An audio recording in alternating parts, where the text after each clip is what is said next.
3시에 정확하게 시작을 하겠습니다. 저희가 뭐 정기적으로 앞으로 또 계속 할 거고요. 저희가 답변을 드리는 어떤 질문들은 저희 행꿈사 카카오톡 단톡방이 있어요. 거기에 올라오는 질문들 중에서 많은 분들한테 도움이 될 만한 그런 질문을 선별을 해서 라방 때 매번 방송에서 답변을 드리도록 하겠습니다. 지금 카카오톡 단톡방이 있어요. 저도 들어가 있습니다. 그래서 글로 들어와서 질문해 주시면 좋을 것 같고요. 오늘 강의하는 제 강의안은 단톡방에다가 올려드릴 예정이니까 거기서 받아보시고 싶으신 분들은 다운받으시면 될 것 같습니다.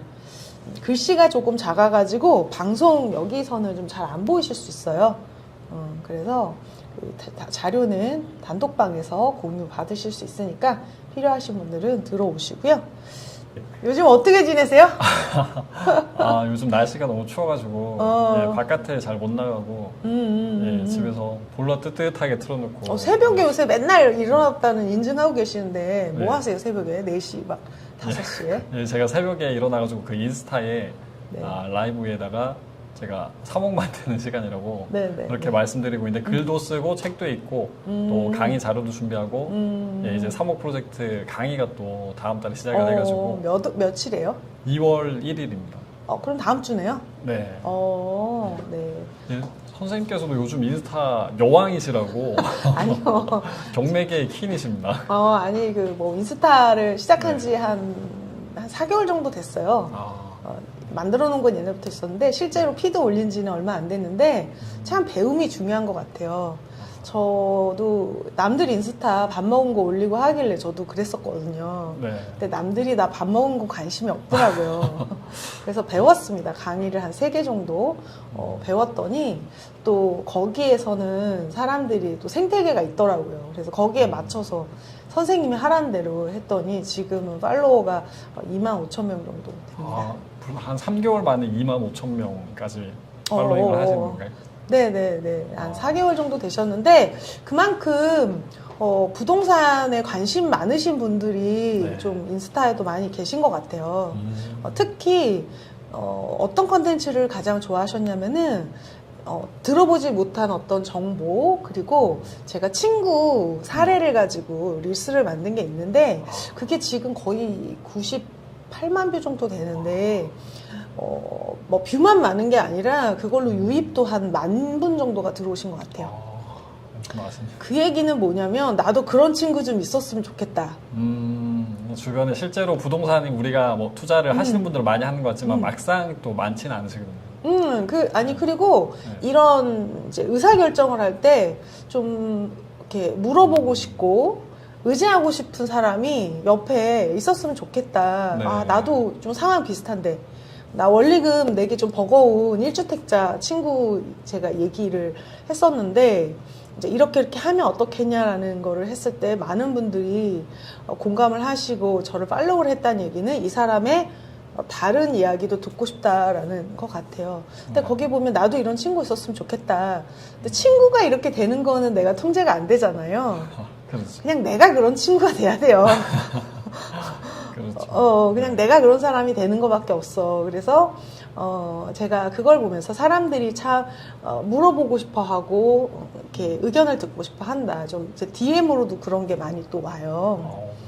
저 어떻게 하면 좋겠냐. 그래서 제가 진짜 본인이 노력을 많이 했는데 몰라서 못하는 경우는 말씀을 드리고요. 할 의지가 없는데 그냥 물어보는 거 답변을 못 드리고 있습니다.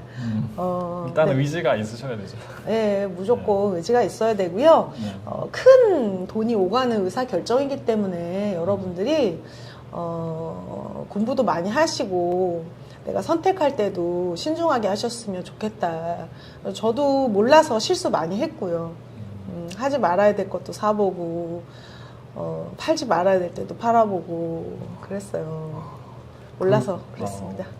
하지만 지금은 이제 그런 과정을 거치지 마시라고. 네, 그냥 지금, 제가 했던 실수는 제가 이렇게 복기를 해보면 인간의 능력으로 알 수 없는 리스크도 있지만은 어느 정도는 하지 말았어야 되는 그 룰이 있는데 그 안에 있었던 것들도 많아요. 그러니까 노력했으면 공부를 했으면 줄일 수 있었던 그런 실수 그래서 저를 만난 사람들은 제가 했던 실수는 공부하면 안 할 수 있는 그런 실수는 하지 말아야겠다.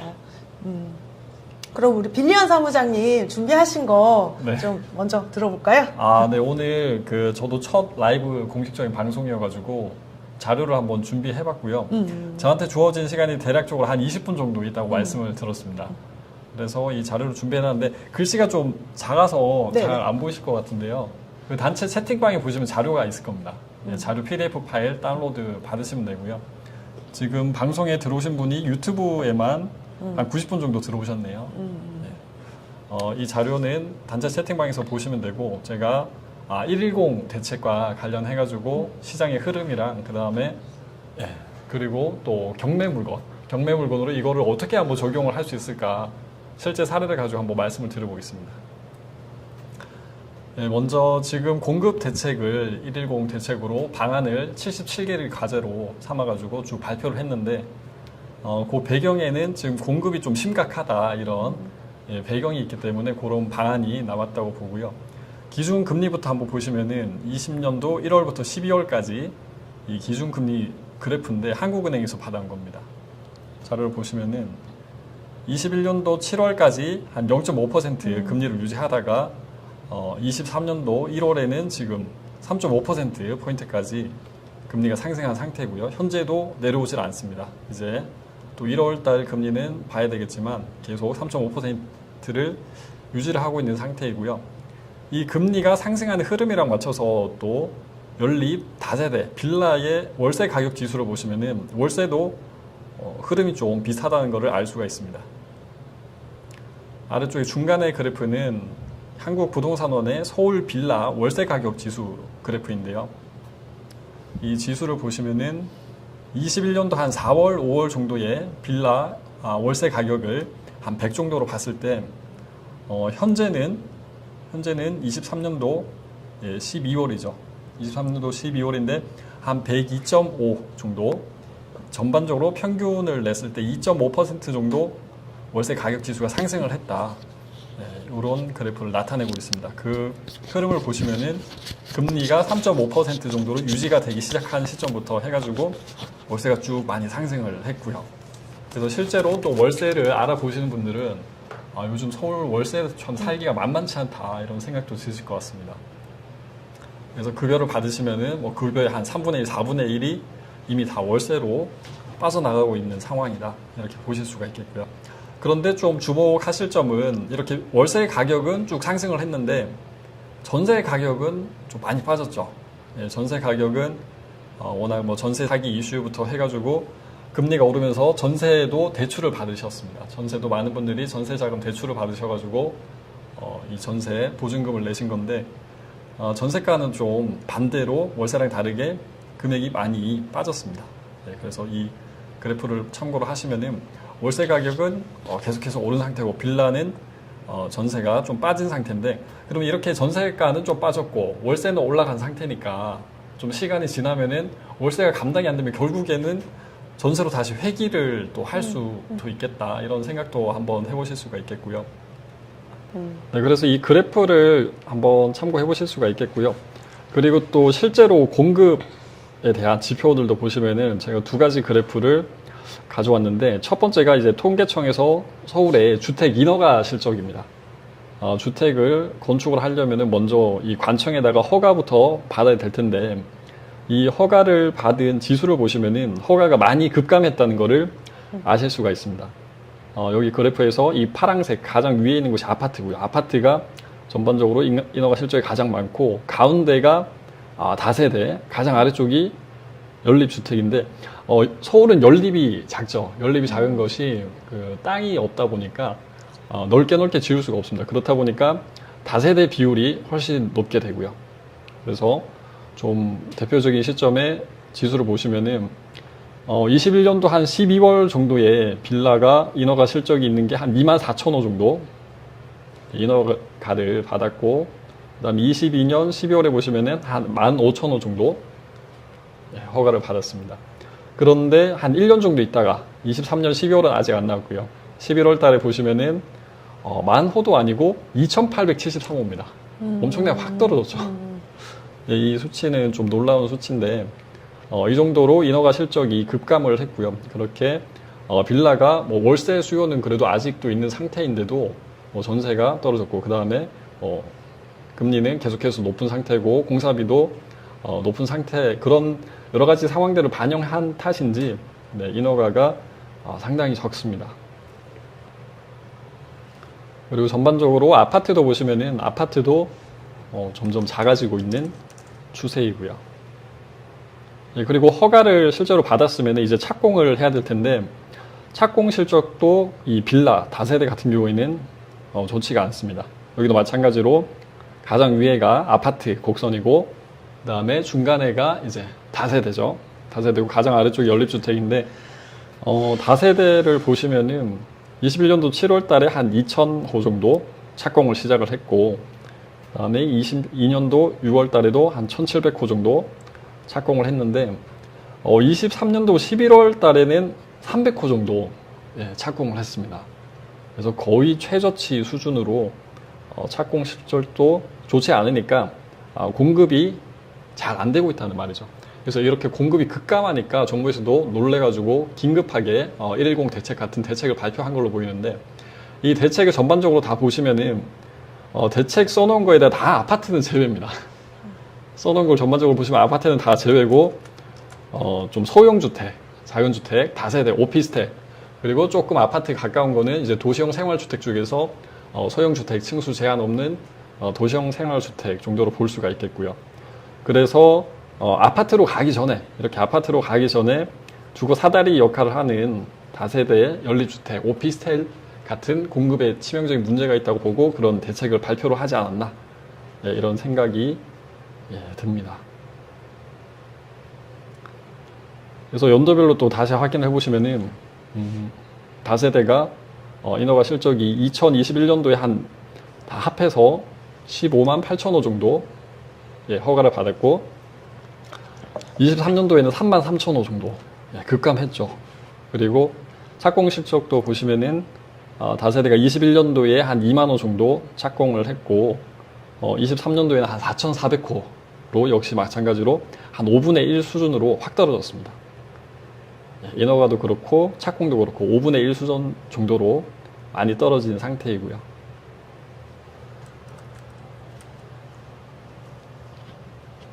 지금은 좀 들리시나 보네요. 그럼 계속해서 하겠습니다.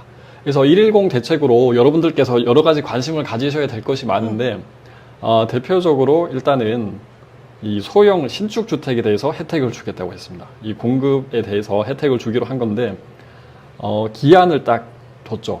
한정 없이 주는 게 아니라 공급도 또 너무 많아지면 안 되니까 일단 25년 말일까지 준공한 신축 주택에 대해서 취득세 감면을 해주겠다고 했습니다. 여기 보시면은 최대 50%인데 이제 국세랑 그 다음에 또 지방세, 그 지방세 조례까지 해가지고 지방의 조례랑 그 다음에 세법을 바꾼 거 합해가지고 25% 합해서 최대 50%까지 감면을 해주겠다는 것이고요. 여기 원시 취득세라고 되어 있는데 건물을 처음에 지으면은 이 건축주가 이 물건을 취득을 하면서 납부를 하게 되는 세금이 원시 취득세죠.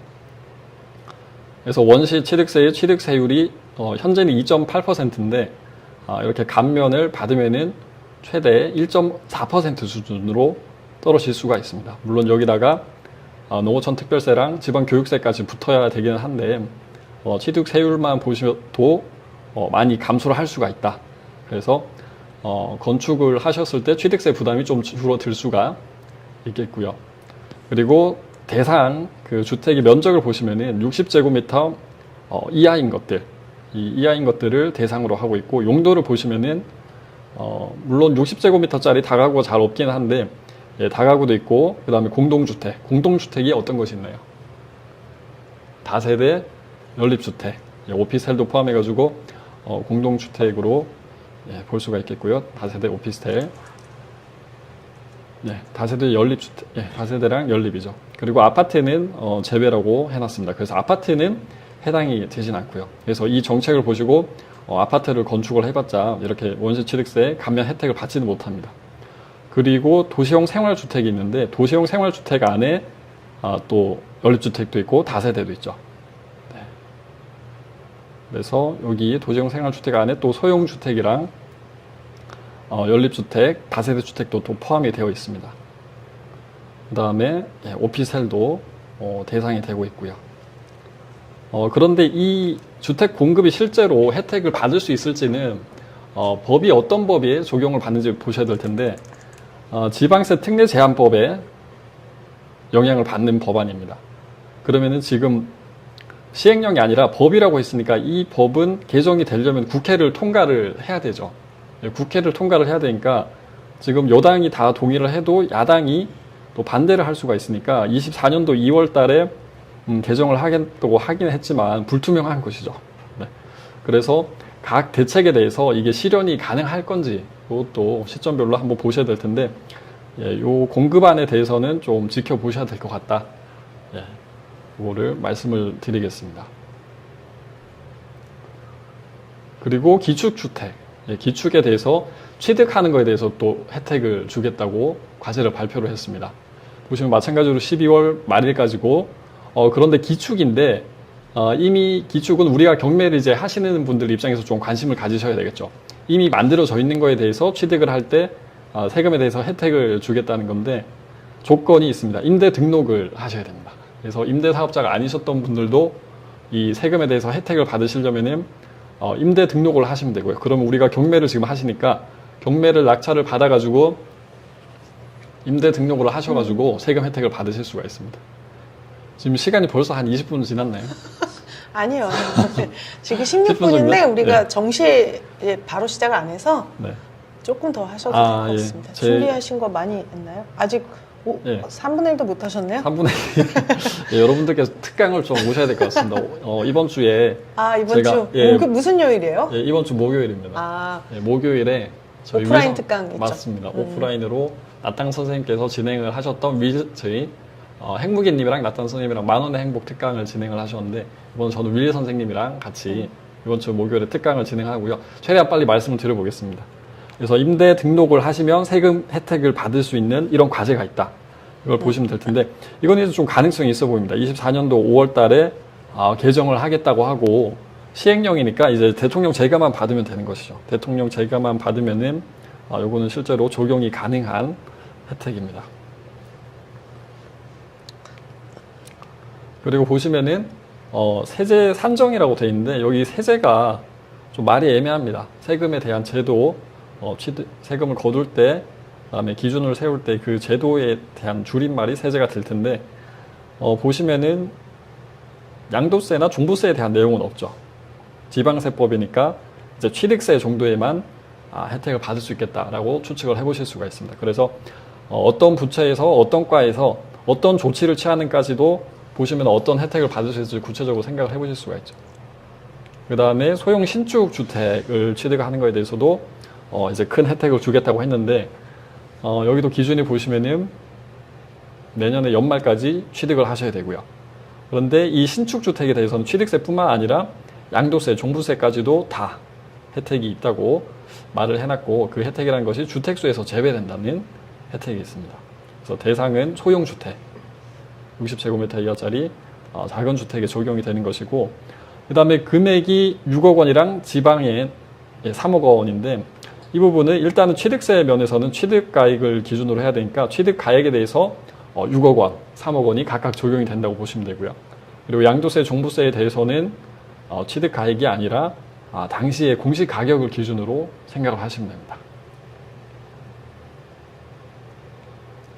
네, 그래서 용도가 지금 있는데 특히 좀 도시형 생활주택을 주목을 해보시면 좋을 것 같고요. 도시형 생활주택 안에 단지형 다세대, 단지형 연립주택, 소형주택 같은 것들에 대한 좀 혜택이 클 수가 있겠다라고 보실 수가 있습니다. 그리고 제가 신탁공매도 말씀을 드리고 있는데 신탁공매랑 이 경매로 혹시나 이 시점까지 준공이 된 것이 분양이 안 됐다. 그러면 신탁공매로 또 많이 나올 수 있고 경매로도 많이 나올 수 있으니까 이 부분을 적용을 하실 수가 있습니다.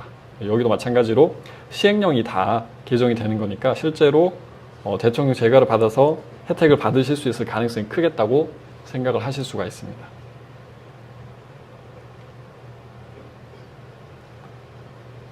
네. 그래서 이런 혜택이 많은데 제가 여러 가지 77개 과제 중에서 몇 개만 지금 말씀을 드렸거든요. 그래서 요거를 만약에 적용을 받아서 빌라를 한번 짓겠다고 해보시면, 왜냐하면 원시 취득세 자체가 줄어들기 때문에 빌라를 짓는 거를 건축하시는 분들은 한번 생각을 해보실 수가 있죠. 그래서 경매를 이용을 하시면은, 근데 경매를 이용을 해도 서울 내에 땅이 없습니다.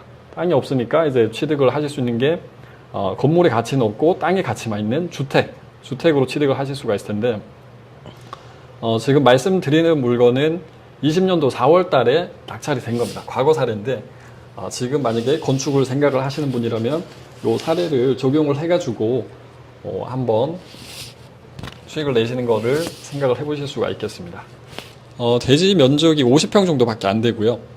대지 면적이 50평 정도긴 하지만 최종적으로 빌라를 다 지었을 때는 6세대 정도.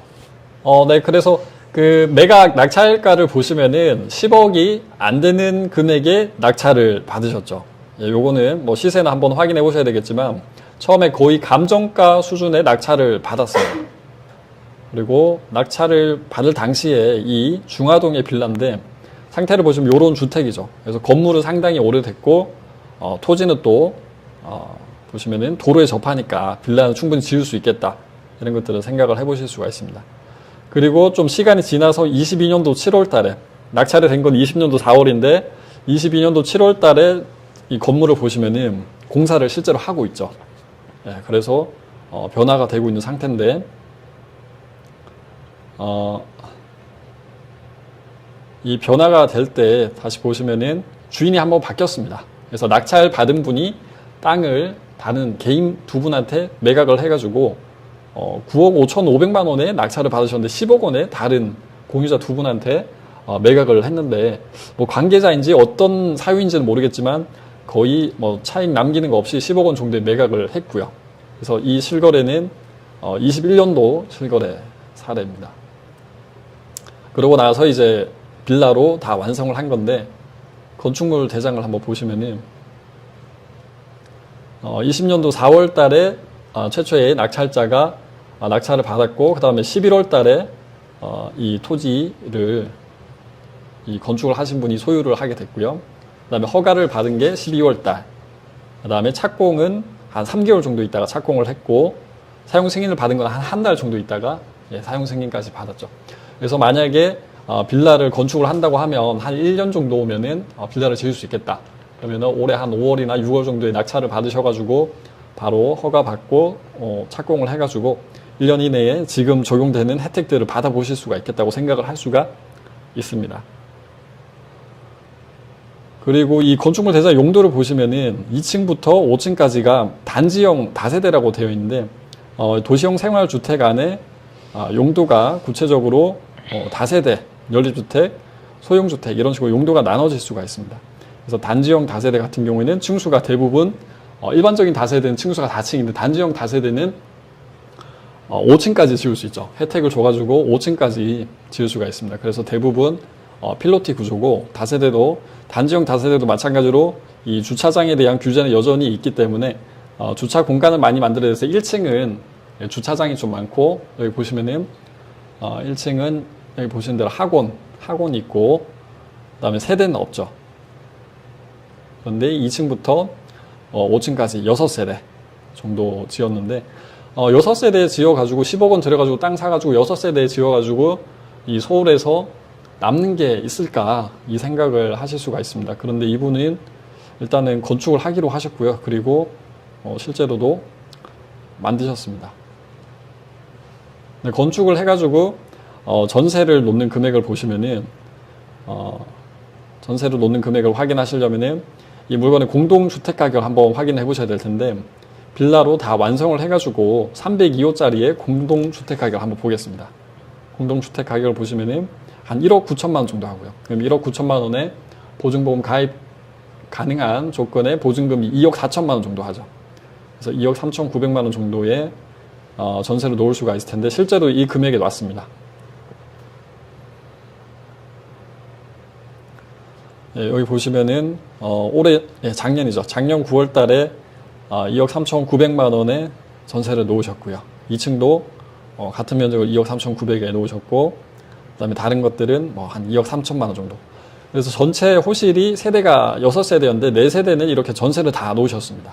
다 놓으셔가지고 4세대만 해도 뭐 거의 한 9억 정도 되죠. 9억 정도는 회수를 하셨고 나머지 2세대는 아직 실거래가 없습니다. 실거래가 없으니까 매물로 나왔다는 것인데 네, 지도를 보시면은 네, 이 중화동에 이 정도 위치인데 네, 여기가 지금 그 아시를 통해서 한번 보시면은 모아타운으로 또 지정이 됐습니다. 그래서 모아타운이 좀 불투명한 사업일 수는 있지만 그래서 아무것도 없는 것보다는 모아타운이라도 추진이 되고 있다면은 좀 값에 영향을 줄 수가 있겠죠. 그래서 이 빌라가 건축을 또 하시고 나서 모아타운으로 지정이 된 상태여서 이 부분도 좀 가격에 영향은 있을 수가 있습니다. 네. 그리고 매물 나온 거를 보면은 전세가 나머지 물건들이 4층, 5층짜리가 평수가 큰 거였는데 나머지는 다 30제곱미터 내외였는데 이거는 4층, 5층짜리가 한 3억 7천만 원 지금 매물이 나와 있는 상태고요. 그런데 호가긴 합니다. 호가긴 하지만은 30제곱미터짜리를 4억에 매도를 하시겠다고 지금 내놨습니다. 네. 그래서 모아타운으로 지정된 게 23년도 8월인데 여기 실거래 될 수 있을지도 한번 보셔야 되겠고요. 이 정도의 실거래가 될 수가 있다고 한다면 이분은 지금 한 10억 원 정도 들여가지고 다가구를 취득을 하시고 취득을 하실 때 대출도 70% 이상을 받으셨더라고요. 그래서 대출을 한 7억 원 이상 대출을 받으셔가지고 실제로 투자금은 한 3억이 안 되는 금액으로 빌라를 이제 건축을 하시게 된 겁니다. 물론 건축할 때 들어가는 비용은 별도로 가지고 계셔야 되겠고요.